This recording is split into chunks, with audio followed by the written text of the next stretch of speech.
Welcome back to the channel, y'all. Today we're going to break down and go over the unique features of each of the Paladin subclasses to determine which of the subclasses is the best and which is the worst. And then at the very end of the video, we're going to throw them onto a tier list, which will eventually expand to cover all the subclasses in Baldur's Gate 3. Now, before we begin, let's go over a disclaimer. First and foremost, every subclass that I'm going to talk about in this video, just know it's perfectly viable in Tactician and Honor mode, and that goes for future subclasses that I cover as well. So even if I say a subclass is weak or shit, I just wouldn't take it too personally. And that's because difficulty in Baldur's Gate 3 is mostly a knowledge check. And the point of these videos in this channel in general is just to talk about video games like we're at a pub, bar, or winery. We do like wine around here. Anyways, let's get started with the video. Actually, wait, one last thing. We are not going to be factoring in multi-classing when it comes to this series. So now let's begin with the video. Okay, the first Paladin subclass we're going to talk about is Oath of Devotion. Now, Paladins get their unique features at level 1, 3, 5, 7, and 9.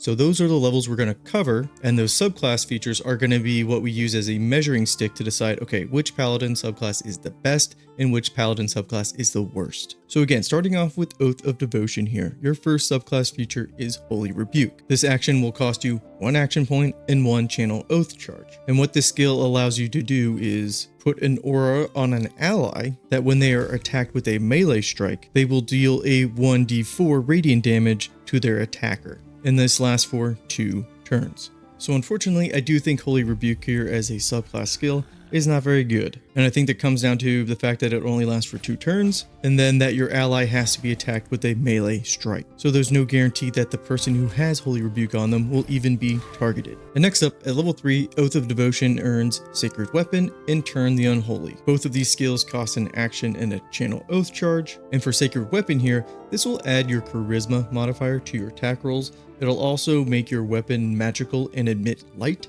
And then this skill has a duration of 10 turns. I actually think Sacred Weapon here is pretty good and definitely better than Holy Rebuke. And then they also earn Turn the Unholy. So this will basically turn away all undead and fiends, and they'll basically have to flee and run away from you. This can be handy, but as a paladin, I want to be in melee range. I want the enemies actually coming towards me so I can hit them with something like Divine Smite. In addition to our channel oath abilities that we just earned, we also get some oath spells. We gain protection from evil and good, and we earn Sanctuary. Now, protection from evil and good, the other paladins, you already have access to this anyways. You just get it guaranteed here on Oath of Devotion. That Sanctuary, on the other hand, is unique to Oath of Devotion, so I think Sanctuary here is an amazing spell and a really good bonus to being a Devotion Paladin.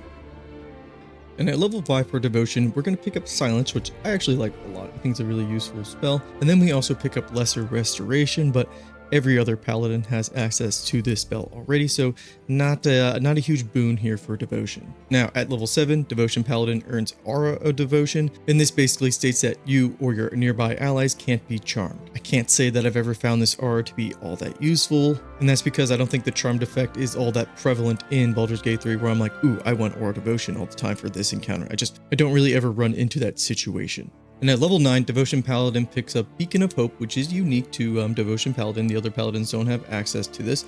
And this is a concentration spell that will maximize the hit points when your allies are healed if they are in the 9-meter radius. And they will also have advantage on Wisdom saving throws and Death saving throws. That advantage on Wisdom saving throws is actually pretty handy. But then we also pick up Remove Curse as another spell, but again, every other paladin gets access to this with their prepared spell list. So overall with Devotion Paladin here, if I'm giving it a tier ranking, I would throw it somewhere in a B tier, a very solid tier. And that mostly comes down to just the base Paladin kit that every Paladin has access to, and that's because of Divine Smites and their raw single target damage that they can deal out. Some of their oath charges are useful, and you're going to see when we compare Devotion Paladins to the other Paladins and what they get. Yeah, Devotion here, it's a little bit on the weaker side. And next up, we're going to talk about Oath of the Ancients Paladin. And the first subclass action they pick up is Healing Radiance. And this skill will heal yourself and nearby allies as a bonus action and your oath charge. But then on your next turn, it'll heal you again. So this is actually a really nice support skill, kind of putting you in that healer role. And I think another great thing about this skill is that it's a bonus action, so it's not impeding your ability to do melee strikes. And you're going to see later on in the video with the other other subclass, I value that a lot as far as having a supportive bonus action and then being able to use my melee strikes for divine smites. And then next up for Ancients, they unlock the 2 Oath abilities, Nature's Wrath and Turn the Faithless. Nature's Wrath will restrain an enemy where they're not going to be able to move, and then attack rolls against them will have advantage, while at the same time their attack rolls and dexterity saving throws will have disadvantage. And this lasts for 10 turns. Now this is pretty decent, but you're going to see later on Vengeance Paladin just has something that's way better than this. And Turn the Faithless here, kind of like Turn the Unholy, but instead you're going to be turning away Fae and Fiends. And this can be useful, but like I said, with Devotion, I'd rather enemies could be coming towards me instead. Now we also unlock 2 spells that are unique to Ancients Paladin, and that is Speak with Animals and Ensnaring Strike. Speak with Animals can be nice because it's a ritual spell, and it'll give you like a lot of RP dialogue. Get out! The squirrel lunges at your foot and bites it. And then Ensnaring Strike here, this can be good, but this is also a really big investment because it's an action, a bonus action, and a spell, and a concentration. So just be aware that this is a big investment spell, and I don't necessarily think it's worth the amount of resources it takes to cast. Now at level 5, Oath of the Ancients picks up Misty Step and Moonbeam. Misty Step kind of solves one of the issues with Paladin, and that's their mobility. Vengeance Paladin is the only Paladin subclass that also gets Misty Step, so big plus there. Now Moonbeam on the other hand, this is a good range spell, especially if you want your Paladin maybe to transition into more of a caster role for some fights instead of just being in melee range, so a little bit of versatility here. And at level 7 for Ancients, you pick up Aura of Warding, and this in my opinion is the best Paladin aura in the game because you and nearby allies, you will have spell damage against you. Hopefully I don't have to explain why this is an amazing support feature, and there's absolutely no upkeep with it, you just cast it and it lasts between long rests as long as you remain conscious. And lastly, at level 9 for Ancients, you will pick up Protection from Energy. This is not really that great considering we already pick up Aura of Warding here, and then we also pick up Plant Growth. This I don't really use that often, but you know, it does look nice.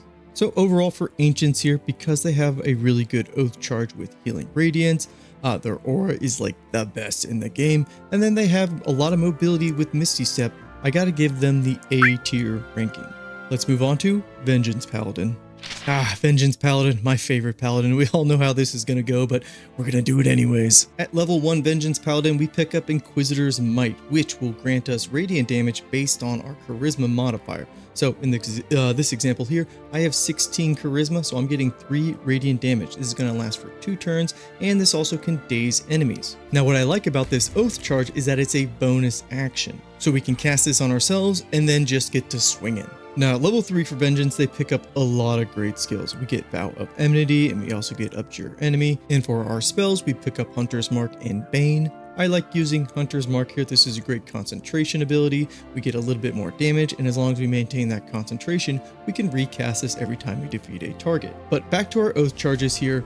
Vow of Enmity, this is going to give us advantage on attack rolls. Now, this is great because it is bugged in Baldur's Gate 3, because we can cast this on ourselves. So every melee strike we take will have advantage for 10 turns. And honestly, this Oath charge here is just great throughout the game. But you know, Abjure Enemy is also not bad. You will frighten the enemy and they'll have disadvantage on ability checks and attack rolls, and also they can't move. In addition to that, Fiends and Undead will have disadvantage on their saving throws. Now, disadvantage on ability checks, not all that useful in combat encounters, but the disadvantage on saving throws for Fiends and Undead, that can be really helpful. And a cherry on top with this Oath charge is, even if they save their roll, they will be slowed instead, and that's all for 3 turns. It's a good Oath charge, but not as good as Vow of Enmity in my opinion. At level 5 Vengeance Paladin, we pick up Misty Step. Just like Ancients, this is a great mobility option. And we also pick up Hold Person. This is a great setup for critical strikes for you and your allies, and it's a great concentration spell alongside Hunter's Mark. And pair Vengeance Paladin with something like Band of the Mystic Scoundrel, and this Hold Person Divine Smite combo, oof. Well, hang on there, Mr. Nomad. You said you weren't going to bring up multiclassing, but you're going to talk about items and equipment? And you're right. We're not going to talk about item combinations, just like we're not going to talk about multi-class combinations. So let's just get back to the video. At level 7 for Vengeance, we pick up Relentless Avenger. When we do an opportunity strike, we're going to get extra movement speed, 4.5 meters. So this is nice mobility if you don't want to spend a spell slot on Misty Step and this procs. And finally, at level 9 for Vengeance, we pick up Protection of Energy. This is not a great concentration compared to the other two options we have. In addition to that, we also pick up Haste as a spell. And this is the ultimate concentration ability in my opinion, especially for a damage dealer like Vengeance Paladin, so hail to the king, baby. So overall, with Vengeance Paladin here, because it gets such great oath abilities like Inquisitor's Might and Vow of Enmity, on top of the great spells it gets like Misty Step, Hold Person, Hunter's Mark, and of course Haste here, Oath of Vengeance here has to be S tier. Let's move on to the latest Paladin subclass that has been added to the game, and that is Oath of the Crown. At level 1, they pick up Righteous Clarity, which you can target yourself or an ally, and that's going to give you your proficiency bonus added to your attack rolls for 10 turns. This is a bonus action and has a range of 18 meters. This is a nice way. This is going to get better as the game goes on, so a solid Oath charge overall. At level 3 Crown, we pick up Champion Challenge and Turn the Tide. These are going to be our Oath charges. Spell-wise, we pick up Compel Duel and Command. These are both good, but every other Paladin gets access to these. But back to our Oath charges here, Champion Challenge, this is going to be an AoE taunt. This is kind of a death sentence in the early game, but later on this can be a really nice feature to be more so a tank. I actually find myself using Turn the Tide a little bit more. This is a big AoE heal, and it's a bonus action. So at level 3 here as Crown Paladin, we're getting a nice split of being able to buff allies, heal, or even taunt, really filling out that tank fantasy. At level 5 Crown Paladin, we're going to pick up Warding Bond, which is going to make you basically a bodyguard for one of your allies. And we also pick up Spiritual Weapon, which is going to add basically more offensive capabilities to you. The spiritual weapons honestly aren't all that great, but they try really hard. And then at level 7 Crown Paladin, we're going to pick up Divine Allegiance. When an ally is hit, we can use a reaction and basically heal them while taking radiant damage to ourselves. Now this radiant damage that we receive can actually be reduced by resistance. Again, another subclass feature that's filling out our tank fantasy. Now to round off Crown Paladin, we pick up Spirit Guardians, and we're supposed to be picking up Crusader's Mantle, but instead we get Warden of Vitality. But it's not a big deal because Crusader's Mantle, it's already in our prepared spell list, but just know you're going to be picking up Warden of Vitality instead. And the real star of the show between these two is Spirit Guardians. This is one of the best concentration abilities in the game, and I'm so glad Paladins get access to it. And that's because Paladins lack a little bit of AoE damage, so having Spirit Guardians here, on top of being able to Divine Smite, oof, it's a match made in heaven. So overall, when it comes to Crown Paladin, because I think they are the best tank in the game, this is going to be another easy A tier. And last, and certainly not least when it comes to the Paladin subclasses, we have the Oathbreaker, or as I like to call him, the black sheep of the Paladin family. I thought I had a better joke here, but I don't. At level 1 for Oathbreaker, they pick up Spiteful Suffering. Now this will do necrotic damage to him each turn, but that's not really the important thing about this Oath charge. It's actually that the attack rolls against this target have advantage. That includes you and your allies for 3 turns. Next up at level 3, we pick up Control Undead, Dreadful Aspect. Spell-wise, we get the Hellish Rebuke as a reaction, and we get Inflict Wounds. Inflict Wounds, not all that great once we hit level 5, but a great spell before that. This is a really solid level for Oathbreakers. I really like Dreadful Aspect, and then having that Hellish Rebuke reaction ability is really strong. Control Undead can be useful if you want to lean into being like a Necromancer type of Paladin. Later on, we are going to get more features that are going to help out with that playstyle. At level 5, Oathbreaker picks up Crown of Madness and Darkness. These are okay concentrations, not my favorite though.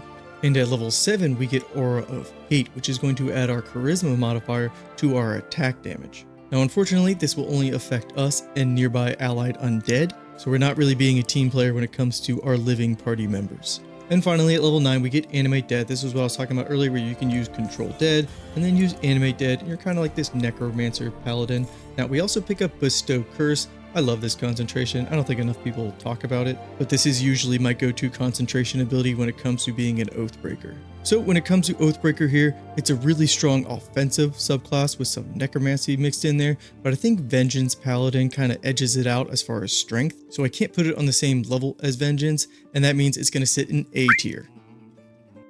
Alright y'all, that's the video. Thank you very much if you've made it this far. You'll notice in that tier list there that maybe A tier is going to get pretty crowded as we continue to add other like subclasses into the mix. So I think A tier probably will be mixed up or divided into like A-, A tier, and A+ tier, and Devotion Paladin might see a bump from B tier to A- instead. But we're going to see how this video does and make changes on feedback. And then eventually, once we do every class and subclass, we will make like a super cut that will probably be like over an hour long. So that'll be fun. Anyways, I will catch you guys in the next video. Peace and take care.